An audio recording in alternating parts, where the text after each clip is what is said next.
Good afternoon, everybody. Thank you so much for tuning in. My name is Melody McAllister, and I am here with an incredible educator today. And we're just taking some time to spotlight Hedreich Nichols' wonderful work. If you can tell by just what I've added about her, she is a consultant, educator, mother, host of SmallBites, a YouTube series on equity and racial justice.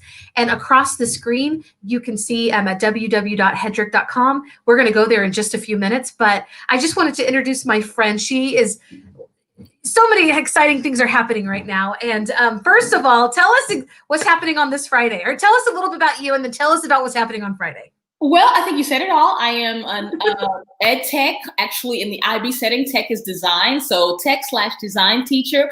I write curriculum for our district, and I teach a wonderful group of seventh graders. We're about 4 weeks into this crazy year, and about 4 weeks before we start phasing in people to face, at least at this moment. So, it's been kind of like this, who knows? So I'm excited about all of those things. And I write, I'm finally really getting to embrace my passion for writing, and got a couple of books, just got the cover work for 2 books that I did as a part of a 6-book library series for Cherry Lake Publishing. And one is What is Anti-Racism? And one is What is the Black Lives Matter Movement? So yesterday I actually got to see the cover artwork, and I'm like thrilled. And my wonderful pre-editor person at Solution Tree is a real whip cracker. She said, all right, here you go. These look great. Can you get me 3 through 6 by the end of the month? And I'm like, I literally just opened that mail up before I saw you. And I'm like, is this realistic? I'm like, it's real, baby. It's real. Okay. Yes. A lot of great That's things. exciting. Congratulations on that. And tell us what you're doing on Friday. Okay, so when I was in 3rd grade, I was like one of very few Black students on our campus, and there were 3 Black instructional staff members, period. And one of them was our librarian. And so that she was who I got to go to. I was a kid librarian in 3rd grade. I know the Dewey Decimal System to this day. I can still alphabetize cards like nobody's business. So I have a deep and abiding love. Houston's Public Library is a 9-story, wonderful place to just roam and spend hours and hours. That's what I did as a teenager. And this Friday, I have been invited to speak to the New York Public Library staff. That is so cool. I am so excited. And tell us how they found you. They found you. Somehow, between my website or my social media work on equity and racial justice, I got an email about a month ago, and they asked if I would be interested. And I said, what? Is that a question? Yeah. I was like, Kermit, the meme, Kermit? Yes. I was like, I still am. I am so excited about it. I'm super jazzed. And it's really cool. Yes. My librarian our school librarian is taking my classes for the day while I do that, and teaching them about library science and research, so they'll be prepared for their first project. So it's kind of neat. It's like a library day all around. Yes, that is so cool. And I'm going to drop I think this is your origins. So if you go to Hedreich's YouTube channel, you will. I've watched almost every single one of your SmallBites, but you tell a lot about yourself and your origins, your SmallBite origins, and I think this might be it. So I dropped that in the comments, and I hope that everybody who's watching, thank you so much for watching with us, and please drop your comments and questions to myself and Hedreich, and but definitely make sure that you check out her YouTube. So tell us a little bit about your background, and congratulations on your New York Public Library speaking engagement. That is so thrilling. I am so happy for you, and wow, like they sought you out. Like that has to feel so good. Like I said, it's not only the library, it's the New York Public Library. So yeah, that is right. Like huge nod. I'm like, yeah, go girl. So that's really neat, and it's super because the work is so important. My background story is I kind of tout myself as one Black friend. And I guess about 3 or 4 years. Your stuff, you call it your OBF. You're the OBF. one Black friend. OBF. Okay. One Black friend. Everybody's got their one Jewish friend, their one Mexican friend, their one Jewish friend, all that kind of stuff. So, in my background, I was a regular Black kid in a regular Black neighborhood, in a regular Black church, and just all of those things. when suddenly I was thrown into the first generation of integrated schools in Houston, Texas. And Wow. so, and this is not, that may sound like a long time ago, but there are some school districts who have just finished integrating in Houston, in Texas, and in Louisiana. So that's not as big a deal as, you don't have to think I'm that old. Let me put it that way. You're not that old. We're very close in age, so believe me, I don't think you're old at all. Right. So I ended up being the only Black kid in my class and one of the few Black people on the campus. And depending on how the constellation, junior high school was a little more diverse. But one of my first week in college, I still remember a little girl tapping me on the shoulder and saying, "I never met a colored before." And that was, I know, I was like, wow. Now, I grew up in a house with a great-grandmom and a grandmom, so it's not like I had never heard the word colored before. My great-grandmom used, that was her preferred color for Black people. And so, but to hear it coming out of somebody's mouth who was my age, that was like, whoa. You know, so that's kind of how, then I moved to Switzerland. And not only was I the only Black person in the room, I was the only Black person, like, you know, within 40, 50, 100 miles in the village where I lived. And I was adopted by a wonderful, wonderful family there. So of course I was the only Black person in all of our family gatherings there, you know, and so it's just kind of a recurring thing. Came back to Texas, and I've often done worship music for churches. And of all the churches I ended up at here, it was a Lutheran church where, again, I was the OBF. So it's like I kept saying, so God, what is this? You know, what am I supposed to do with this? And I started kind of just putting together some book notes a couple of years ago, and really got serious in about December of 19. And this year, I've really been able to get at it. So I'm working on a book for a solution tree on exactly those kind of experiences and the strategies that I have learned as a one Black person, as one Black teacher, one Black student, one Black friend, just, you know, being able to see both sides, that kind of thing. Because I mean, in high school, I went mudding, and I don't know if you know what mudding is. Yes, I do. You know, those are the good old boys. And being able to move between those two worlds and learn some things and evolve as well into a person who doesn't take some kind of things as, oh, well, it's no big deal, that kind of thing. So I'm using my story just to share with people the lessons that I've learned on both sides of the racial divide, on both sides of the classroom divide, teacher, student, all of those places, all of those things. Yes, and just like our friend said, this is your year to share. And so you started SmallBites, and I'm gonna share some SmallBites in just a minute. But can you tell us, so you kind of got serious about it, and now you're directing it. Tell us just a little bit about SmallBites, and then I'm going to show it for anybody who's watching. Okay, so again, all of these stories just started kind of saying, okay, it's time to do something with them. And my son, you got to meet him right before. He was this little adorable little, I'm going to pull up, I'm going to give you a picture. I know, it's right here though. So, it's all good. This is this kid. This way. Oh, there you go. Oh, yes, he's adorable, but he's much more grown now. Yeah, so this is the kid that everybody stopped and said, oh, he's so beautiful. Oh, he's so cute. Oh, he's so sweet. Oh, look at those curls. Well, now he's kind of got he's a musician. He's got facial hairs, nice square jaw, mustache. He wears the kind of cool Afro kind of, Lenny Kravitz kind of Afro thing. Mm-hmm. And now he's not seen as this cute little kid. He's seen as a Black man. And so recently he's had several things happen. He was skateboarding in the neighborhood, and some guy said, hey, why don't you go back and skate in your own neighborhood? He is in his neighborhood, you know what I mean? And right. He was like on our street, like everybody kind of knows each other here, but he was like a block over. And it's right. So that happened. Someone in a youth group actually put together some things. You know, Black Lives Matter is a terrorist thing. You know, you need to stop saying that kind of stuff. It was just, so he's just had some things happen since he's become more man than child.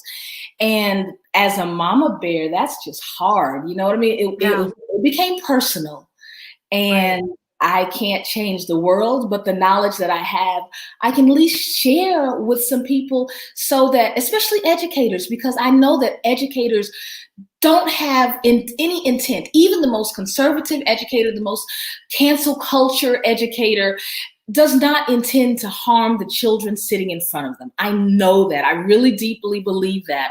And so when we reduce it to one child, what are you doing? Are you doing your best for that one child?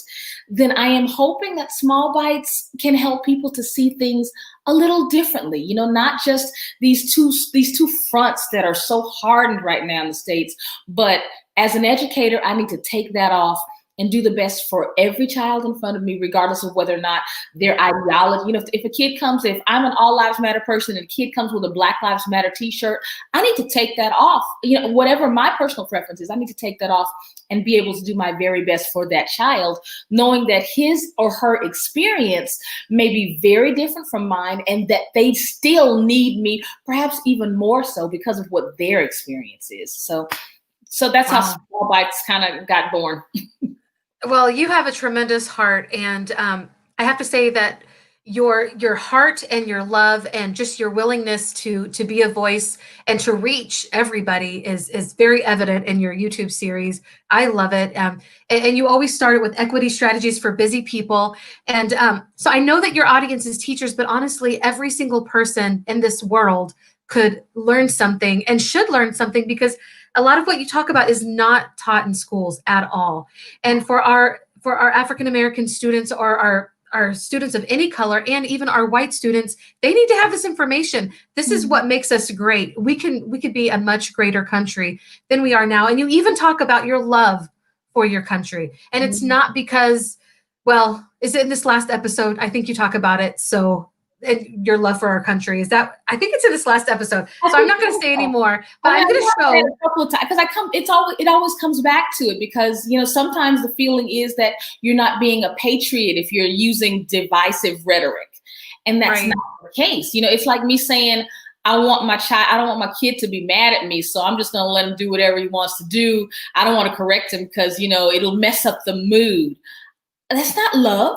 You know, love is making sure that he's the best he can be. And sometimes that requires mama to say the hard stuff. And so it's the same way with divisive rhetoric. And right now, at the moment, that is a real pet peeve of mine because we say that that's bullying or it's divisive. It's like my middle school kids. She's bullying me. No, y'all got beef. That's different. Divisive is not something that makes us have to look and feel uncomfortable. Divisive is not bringing up these things is divisive. That is what is dividing us right now. Totally agree. And I hope that I'm going to show your latest episode. I might not show all of it, but I'm going to show a few minutes of it. And I love that you talk about this and we'll come back. So bear with me as I share our screen. Okay. And Hedreich, do you see it okay? I do. Okay, I'm going to go ahead and start. And this is at hedreich.com if you want to, for any of our viewers, if you want to do this on your own time, it's right there. She's putting this is her latest episode of SmallBites. Hello and welcome to SmallBites, equity strategies for busy people. And that was my actual home and my church.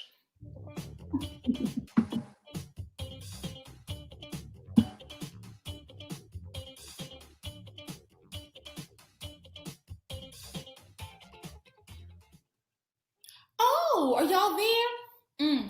You know, I'm not going to do my usual thing the way I start because oh my God, I got tea. Okay, so here's the deal. The dude next door, I just found out, oh my God, this guy has been holding people in his house. He has been running a slave ring out of his house. He has been buying and selling people, sleeping with the young girls, the minors, and having babies, and then selling them and putting them in the slave ring. And his wife knows about it.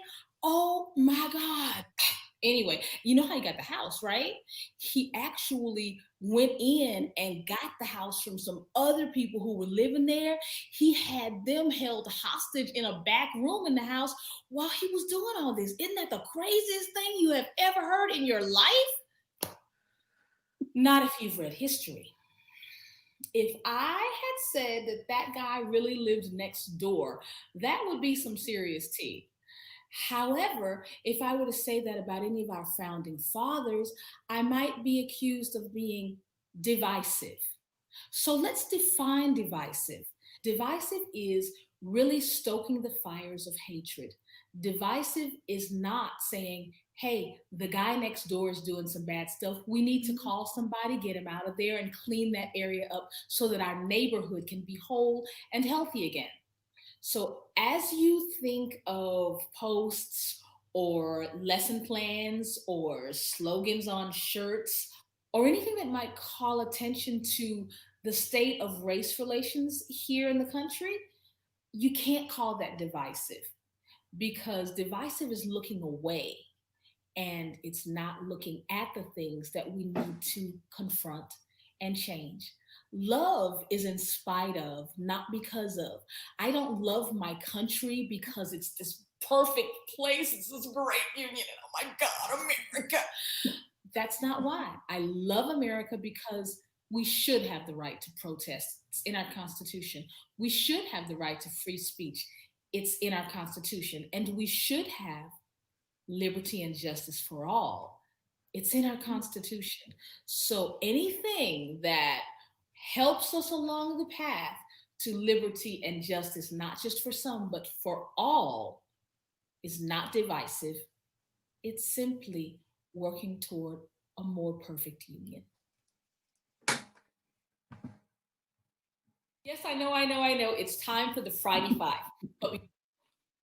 All right, let me get back over here. Wow, you said a lot. Oops, you said a lot. And I wish I would have taken that off the screen. Was that on the screen the whole time? I'm sorry. I hope you were able to still see. That was a lot of powerful language that you said. And you said division is actually looking away. That's what is divisive about our country, is when we look away instead of deal with the imperfection. And love is embracing our country and its needs in spite of all of the stuff we see that is wrong. And that really spoke to me when you said it. And right now we're looking for unity, and everything that you were talking about will, is what will bring us together if we are able to look at a perspective that is not the perspective that we learned in school and may not be the perspective that we grew up learning. You want to tell us a little bit more about that? I think that's the big thing that's really been hitting me the last couple of weeks. Generally, I have something in the can, but generally I try to stay fresh. Kind of what happens in the news cycle. So last week, there were a couple of teachers that were under fire for having rainbow flags and Black Lives t-shirts on their Bitmojis in their Bitmoji classrooms. And I'm like, really? So we're doing this now? Is this what we're doing now? Bitmoji classroom. How dare they, proselytize. Mm-hmm. And so, and a teacher was actually put on leave for that. And if I'm not mistaken, they wanted to reinstate her, and she said she refuses to go back until her campus or district makes some changes. And I just applaud that, because that's salary, that's money, that's her family's, So there was that. That's a sacrifice. That is a real sacrifice. That's really, making sure that people realize that this is important and that I'm willing to give up money for it. That's huge. So there was that. And then this week, the thing was the possibility of a ban of withholding funding for any school who teaches from the Pulitzer Educational Center's 1619. They did a work with they did curriculum with Times with New York Times. Right. And it's from the Pulitzer Education Center. You know what I mean? These are not just some kind of wild liberals. These are educators and academics who have really thought through. And the premise of 1619 is that we generally start America's founding story at the Mayflower, but the first slave ship actually arrived in this country in 1619, a year before the Mayflower came in 1620. And so it takes us back to that point. And my favorite quote of the day these days is, "The lion is always the villain until he has his own historian." And when you start the story at 1619, our story, our founding story, takes a very different path. then you see what happened from other points of view, from other vantages. And when you talk about history, you have to talk about different points of view. I live in the neighborhood here on this street. My story, what happens in my house, may not be what happens to Ron and Ken next door at 6 p.m. Everybody, so whatever was happening on the Mayflower or to the colonizers, their story was very different from the story of the Sioux and the Caddo. It was different from the story of the enslaved Africans. It was different from the story of the Eastern Europeans. So all of those, it was different from the people who were in internment camps, the Japanese immigrants. So everybody's story is different. And when we only look at it through the eyes of the people who are currently writing most of the history books, then we're missing out on stories. I encountered, sadly, recently on an encyclopedia website, I won't say which, and they said the founding fathers were unable to make a change when it came to enslavement. And there was a feedback thing, and I said, okay, let's define unable. Right. Unwilling to. This teacher she was not able to get a salary and make a stance, but she chose the hard road. So, and what I don't want to think, we cannot look at our founding fathers and say that they were the worst thing that they did, that they were only enslavers. We can't say that. That's not, that I don't want to be reduced to the worst thing that I've done. Nobody could be reduced to the worst thing that they've done. However, I try to share some of my finer points, not lesser finer points, with my son so that he'll know that you can overcome things. If you make a mistake, you can use it, learn from it, and do better. And so there's not a problem. Yes, I know Thomas Jefferson and George Washington, they all had slaves. I know this. However, that's not the only thing they did. They still framed the Constitution. They're one of the only nations who framed a Constitution based on liberty and justice for all. So they gave us something to live up to. And those are wonderful things. So canceling culture doesn't mean we look at people and just reduce them to the worst thing that they were, but it does mean that we we look at the ugly parts. I look at my elbows, and when they're ashy, I lotion them. I love it. I totally agree. I think that is a really great way to look at it. I mean, and like you said in your small bites, you can love your country even knowing that we still have a lot of work to do. It doesn't mean that you're not a patriot or that you're not American. And it just means that you're committed, that you want to live to the ideals that our Constitution, like you just said, it was founded on, liberty for all, justice for all. That's what we're talking about. And the reason I wanted to show this in our tech community too is because you're a tech person. Like when we are practicing an anti-racist, lifestyle and pedagogy, like it is encompassed in everything that we do. It doesn't matter if you're a math teacher or a PE teacher or a science teacher. It's not just for the social studies teacher. And that's one of the things I love about your small bites too. You actually say, hey, if you're a gym teacher, this is what you can be doing. And tell us, is it okay if I kind of put you on the spot right now? What are some things that a PE teacher can do to be anti-racist and to put that into his teaching methods, or her? I'm sorry, or her. I think I want to say her name. I can't get it right. I want to say it's Chennai Davis, something. She's one of the only Black winter sports athletes that's well known. Let's talk about her. People say, what? Black people don't ski? Actually, yeah, they do. So let's talk about that kind of thing. Or a few weeks ago, after the most recent murder and the most recent protests, all of the NBA, the soccer team, the soccer league, the baseball league, I think everybody except the hockey players, everyone went on strike. They went against their contracts and sat out games.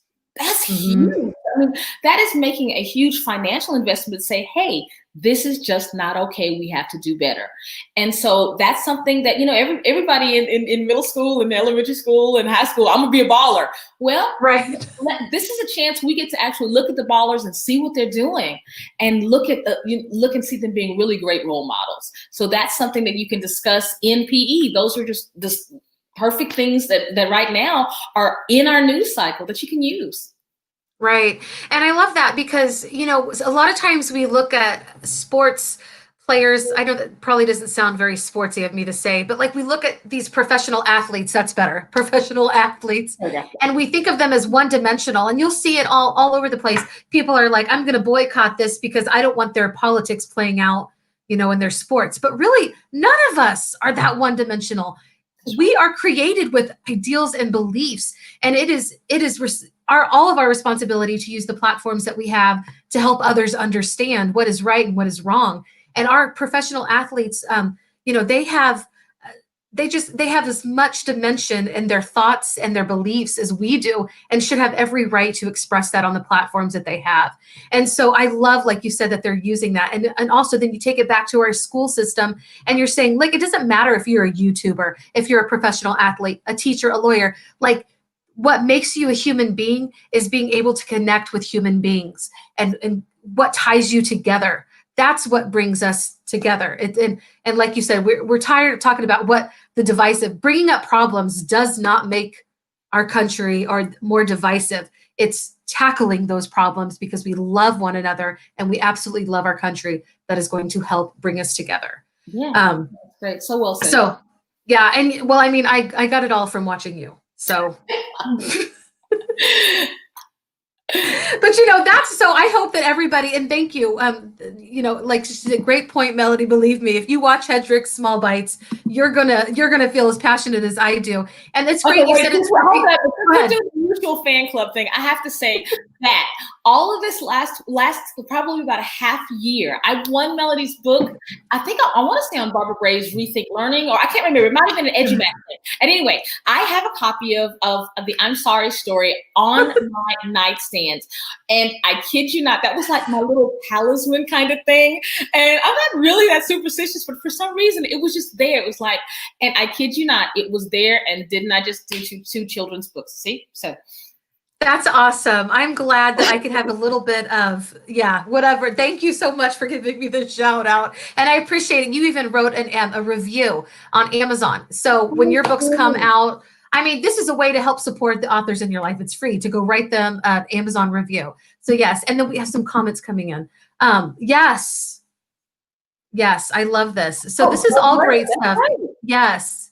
I love it. Yes. And thank you so much for sharing. And another person had mentioned that they hate that they had to leave early, but this is going to be recorded. Like, it's live right now, but you can watch this also when we're done. And it's going to be on my YouTube also.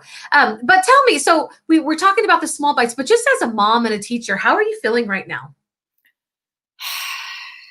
So I had to deliver SMART goals to my coach, and my big SMART goal was the whole, I'm just not going, my sphere of influence. That's it. My sphere of influence. And the rest of the things, I am not going to constantly be in a state of frustration about it, because that really is not healthy. And there are wonderful things happening every day. Like one of my kids said, Miss Nichols, you're so funny. I love coming to your class. There, right there. Keep it right there. I don't know if you ever saw Hitch, but there was a dance scene. And he told them to just keep it right there. So I'm just trying to keep it right there, because the things that are not thought through with the benefit of educator input can be a bit frustrating. And so there are a lot of wait, what kind of moments. And those are not things that I can change. Those are not things. Yeah, focus on my vibe right here. Keep it right there.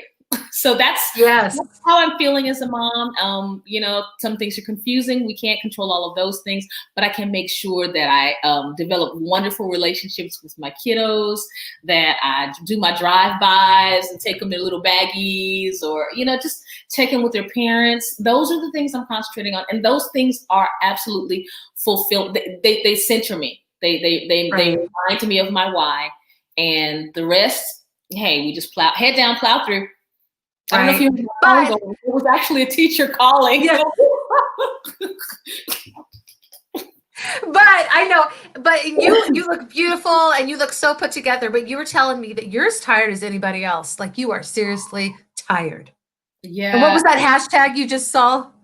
Oh yeah, I have to go find out what it is. Tracy, go look this up. It said teachers be tired. It's hashtag teachers be tired. And I'm like, oh yeah, teachers be tired.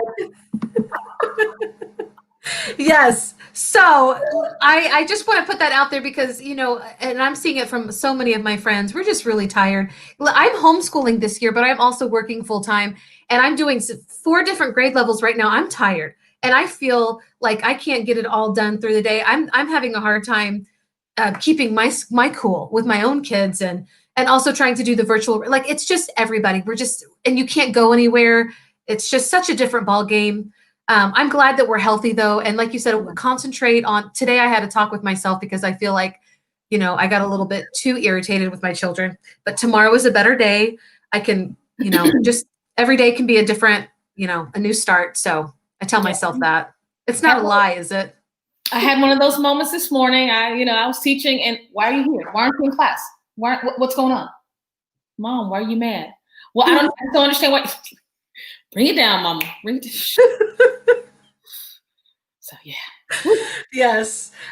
So our time is getting close. Is there anything else that you want to talk about before we go offline? I think that those 2 things that one, you cannot control the things you can't control. Everything is just not within your sphere of influence. So for those things that you can control, make sure that you do the thing. Most teachers are in this for the love. We're not really in it for the money. So remember what those things are and remember to focus on those moments. When you are in class, that's where the magic happens. Be fully there, present with your kids. And don't think about oh God, I have to, and we've got, the grade is going to be there. But right now you're with your kids because that gives you the energy to continue. And the other thing I think is to remember that many of us don't have the luxury to drop the anti-racist work, the racial justice work, the social justice work. We don't have that luxury. And so remember that when I say we, really as a country, that we is us. We don't have the time to continue going on without coming together to tackle our problems. So I really encourage everybody to do that. Me too. And for those of us who are just beginning this journey and you're trying to show that you're not performative, like you're really into this, it really is your long game. It's not what you do every time a new headline happens or a new person's hashtag happens, which is horrible. It's what you're doing in between, what you're doing every day that really counts. And it may seem small to you, and it may be something you can't put on social media, but it's real work. And it's for the kids that are in front of you. It's for, and even if you're teaching in an all-white school, showing that you care about your neighbor, no matter what color they are, is exactly what we should be teaching, even especially our white kids, So, I mean, we all find ourselves in different places, and it's just, it really truly is our long game. And like you said, not all of us have the privilege of just, forgetting about it until the next headline comes. It's a daily thing. And I'm so glad that you shared your personal story about, watching your son grow up. He's a man now, and you have fears that not all of us have. So being able to talk about that was pretty amazing. And I'm glad that you shared. Let's look, one more comment coming in. Yes. Thank you. Hashtag teacher. Starbucks. I think that's a good thing. Yep. Oh, yes. And also before we go, I'm going to put up your name to how we can follow you. So if you're on Twitter, it's at Hedreich, and I hope I put it on there. Oh, it was on your name, but also follow her on YouTube, like and subscribe. You won't regret it. And then you can go to hedreich.com and you'll find everything there also. And let me take this off. There you go. There is your Twitter handle. And I really hope that if you're not following Hedreich already, that you will. You're an amazing human. I'm so glad that we got to finally meet up and go live. It's been awesome. You're just what is Melody's book? Hashtag I'm sorry. There it is. Yes. Thank you. And it's Angela, right? Angela? Yes. Thank you so much. This is my book. Yes. And Hedreich, thank you for supporting me also. That's Tracy. Rachel. Tracy, I'm so sorry. Dr. Tracy Smith from New Orleans. Dr. Tracy Smith, I just called you the wrong names 2 or 3 times. I apologize. Thank you so much for listening with us today. And with Tracy, thank you. I know that we're just like new friends, and so I couldn't think of the name fast enough. I apologize, but I knew your face 3 times. I'm sorry. So I'm going to say Tracy, Dr. Tracy, Dr. Tracy, Dr. Tracy. Thank you so much. Y'all have a great night until we can meet again. And thank you again, Hedreich, for joining me today. Thank you I look forward to. me. Yes, I look forward to learning more on SmallBites. So everybody take care. Thank you so much for joining in. Thank you. Bye. Bye, Melody.